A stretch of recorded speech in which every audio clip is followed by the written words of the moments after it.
ekta-ektaryang palayan sa Gimba, Quezon at Licab lubog sa baha na dulot ng tropical storm Enteng.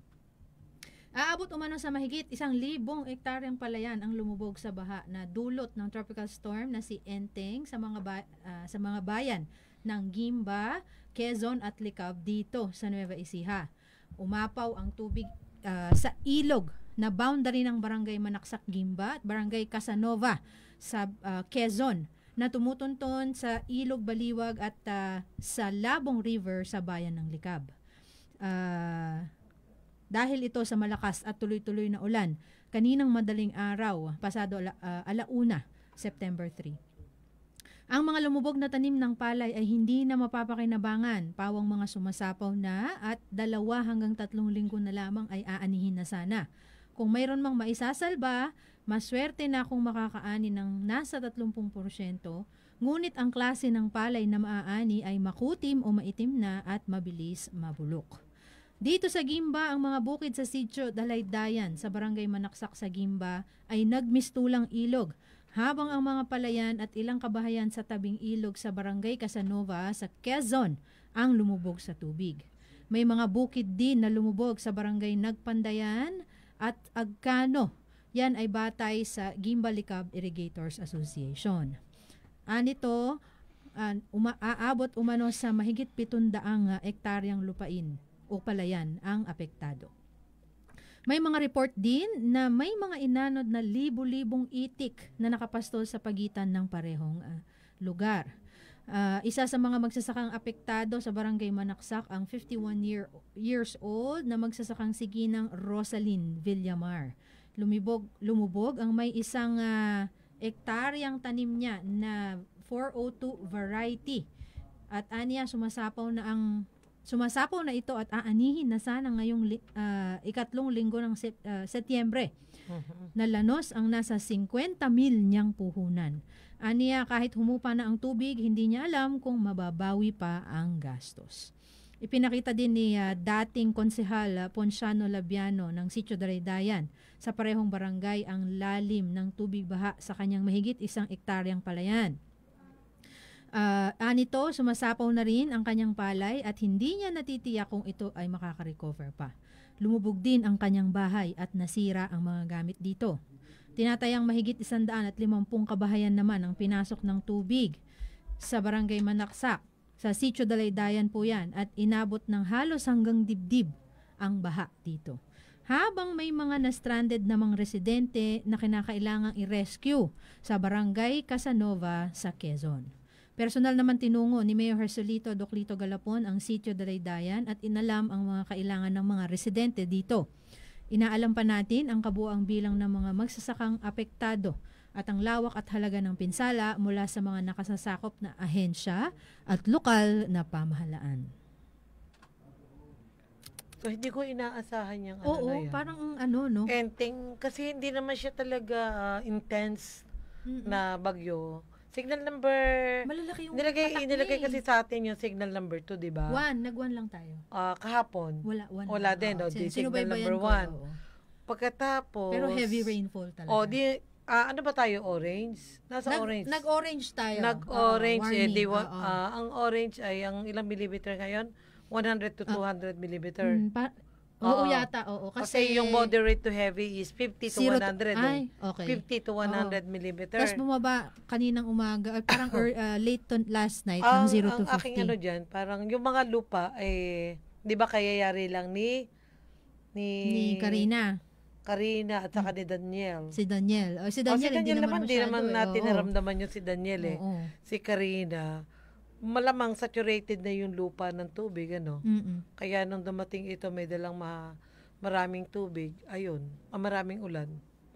Pero alam mo, nung nakausap ko si Ma'am Rosalyn, sabi niya, gumastos pa siya ng malaki sa krudo para sa tubig. Yun. Kailan daw yung huli? Kung sumasapaw na, di netong reproductive stage,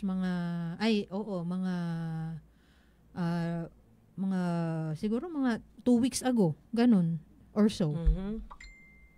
Kailan pa yung mga bandang Agosto yun. Kasi, naman, maraming tubig naman ang dumating sa kanila. Pero ano ba sabi, makaka-recover pa?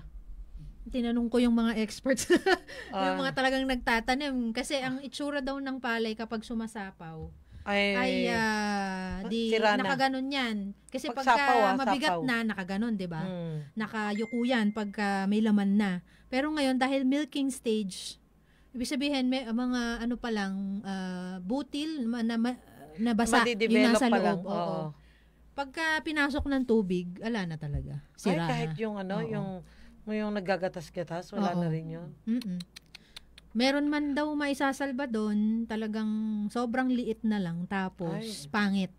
Alam mo yung, may itim ano ba pa. yung, ano ba yun? May binanggit sa akin si Rikit. Ano?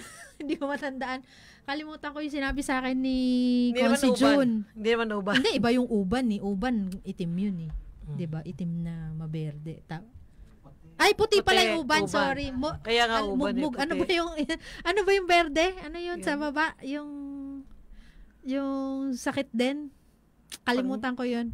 Meron ding sakit na kulay berde na kulay itim naman sa may bandang baba. Hindi ko matandaan kung anong pangalan.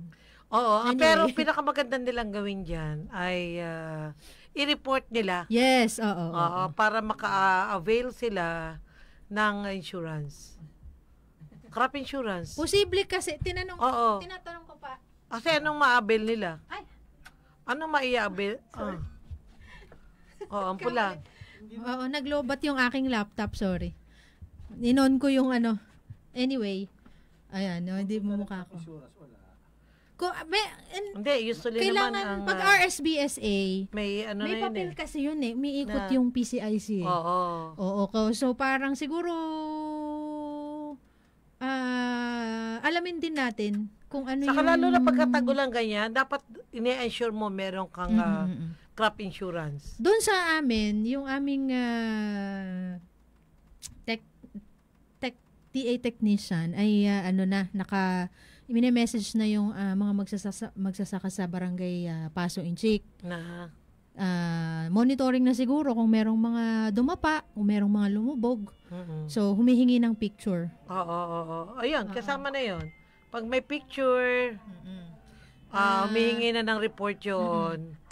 So, hindi lang natin sigurado kung pagka kasi, di ba may PCIC, meron yatang, pagka kasi RSBSA ka, meron ka automatic. Meron kang insurance eh. Pero I don't know mukhang kailangan pang i-apply. Parang kalungkot Gumastos ka ng krudo kasi walang ulan. Walang irigasyon. Tapos ngayon naman ay lumalabis o kung kailan.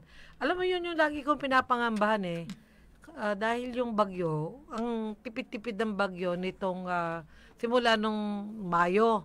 Di ba kasi unang patak ng ulan ay sinasabi nila Mayo. Hunyo, naman ang Hunyo, Hulyo, Agosto. Agosto si Karina eh. Hindi Hulyo si Karina, July 23. July 23, hindi ba 24. August? Hindi. 23. Hindi naman tayo masyadong tinamaan yun noon eh. Ito ang tumama na hindi mo ine-expect. Kasi hindi naman ganun kalakas talaga yung bagyo. Ay, apo. Oo, yun nga eh. At saka imaginein mo yung, hindi lang palay, meron ding yung itikan dyan, di ba? Sa Casanova naman talagang ang napakaraming itik na nakapastol dyan. Meron akong napanood, talagang 5,000 daw. Ang itik naman 5,000 itik. ay makakaano lang yun, maliligaw. Uy, paano mo? Pupunta yun sa kung saan kasi dadali ng tubig. Kaya pwede pang habulin, malamang yun. Kung naitaboy siguro. Oo. Kung yung mga hindi magkaka-interest yung makakita at manghuhuli. At para sa ikaldareta na nila. Oo, kasi syempre sa panahon ngayon, di ba? O kaya yung ano nga masarap na luto diyan yung iniihaw. Hindi yung may dugo ng pinikpikan. Hindi. Itik, yung masarap na luto sa itik. Merong masarap na luto sa itik. Anyway. Ayun. Sige. At maganda, yun lang. Sana may report. Ma-report. Kasi yun lang ang pwede nating natin Tinanong ko si Ma'am Rosaline, sabi ko, ini-report nyo na po ba yan sa barangay? Hindi pa daw. Sabi ko, i-report niya, tapos baka sakali ka ako na magkaroon din ng pagkakataon na makakuha ng insurance. Pero syempre, hindi pa natin sure kung paano yun. Manggagaling yan. Sa tingin mo kanina natin, sa NIA natin makukuha yung extent ng niyan, yung lawak ng... Sa TA, kasi nagre-report yung Committee on Agriculture